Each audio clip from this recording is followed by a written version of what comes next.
राधे राधे मित्रों, आज हम आपके लिए यहाँ पर लेकर आए हैं पापांकुशा एकादशी व्रत की कथा। दोस्तों, पापांकुशा एकादशी व्रत अश्विन माह के शुक्ल पक्ष की एकादशी के दिन किया जाता है और इस एकादशी का फल 1000 अश्वमेघ और 100 सूर्य यज्ञ करने के समान होता है। तो चलिए शुरू करते हैं इसकी महात्म्य कथा। युधिष्ठिर ने पूछा, हे जनार्दन, अब आप कृपा करके अश्विन शुक्ल एकादशी का नाम और महात्म्य मुझे सुनाइए। भगवान श्री कृष्ण बोले, हे राजन, अश्विन शुक्ल पक्ष की एकादशी समस्त पापों का हरण करने वाली और इसका नाम पापांकुशा है। इस एकादशी के दिन सब अभीष्टों को देने वाले भगवान पद्मनाभ का पूजन होता है। जो फल अत्यंत उग्र तपस्या करने पर प्राप्त होता है वह इस एकादशी के शतांश से भी कम होता है। जो मनुष्य शारंगधर भगवान विष्णु की शरण में जाता है वह निसंदेही यम यातनाओं से छूट जाता है। जो संयोगवश एकादशी को भूखे रह जाते हैं वे भी यम यातना से मुक्त हो जाते हैं। अगर कोई वैष्णव भगवान सदाशिव की निंदा करता है तो वे दोनों ही महान पातकी और नरक के अधिकारी होते हैं। सहस्त्रों अश्वमेध एवं राजसूय यज्ञों के करने का महान फल इस एकादशी व्रत के 16वें भाग के पुण्य फल के समान भी नहीं होता। इस लोक में एकादशी के समान पुण्यों का दाता और कोई व्रत नहीं है।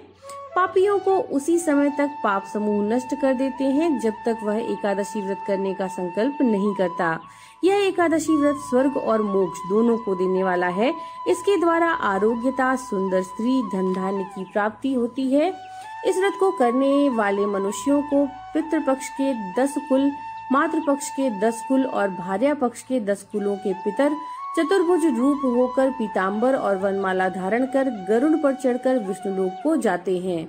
अश्विन शुक्ल पक्ष की पापांकुशा एकादशी का व्रत करके मनुष्य सहज ही समस्त पाप समूहों को नष्ट करते हैं। इस एकादशी में अन्न, भूमि, धन एवं गोदान करने वाले महान फल को प्राप्त करते हैं। इसके उपलक्ष्य में तालाब, कुआं और धर्मशाला बनाने वाले धर्मात्मा जन यम यातनाओं से मुक्त हो जाते हैं और यहाँ समस्त सुखों को भोगने वाले होते हैं। इस एकादशी के विषय में एक कथा प्रचलित है जो मैं तुम्हें कहता हूँ। इस कथा के अनुसार विंध्य पर्वत पर महाक्रूर और अत्यधिक क्रोधी क्रोधन नामक एक बहेलिया रहता था।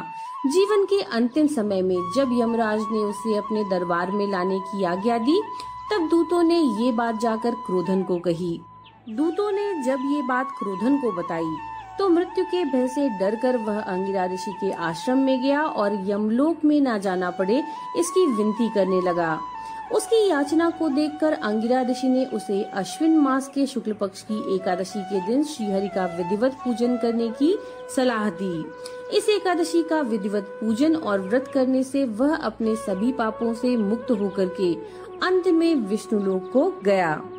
इस कथा को पढ़ने और सुनने वाले भी अक्षय और अतुल पुण्य के भागी होते हैं। तो ये थी पापांकुशा एकादशी व्रत कथा।